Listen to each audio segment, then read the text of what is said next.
let's talk about Eric here for a second. Were you surprised that it didn't work out for him at WWE like it seems to have worked out for Bruce?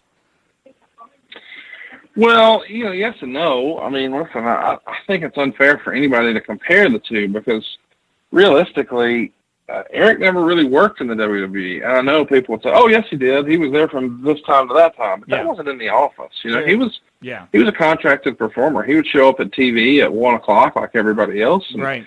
Somebody would come around and hand him a sheet of paper and say, "Hey, here's what you're doing, and you're on seg 12." And that was I'm not diminishing that and saying it's not important. I'm just saying it was definitely a different role from working within the corporate structure of the company. And Bruce Prichard, I use a phrase I say sometimes, my graphic designers like Chris McDonald and Dave Silva, they speak Conrad. Yeah. Like I don't have to explain absolutely every little detail of what I want or like or need to see on something. I can just say, "Hey, do it like this."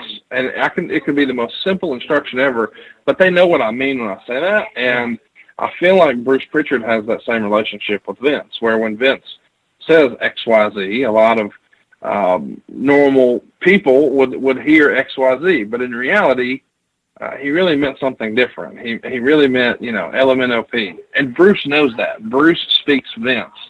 And Eric Bischoff was never going to speak Vince because he wasn't around him from the time he was 25 years old until he was in his 50s. Bruce was there for 22 years working hand in hand and lockstep with Vince. And so you can't spend that much time with someone and not know the quirks of their personality and sort of how to best support them.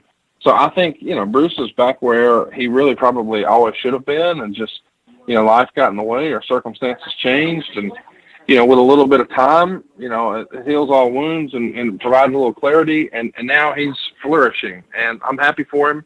And I know he's run ragged right now, but he's loving every minute of it. And, that old cliche of, if you love what you do, you never work a day in your life. That's Bruce Prichard today. But that was not going to be Eric Bischoff.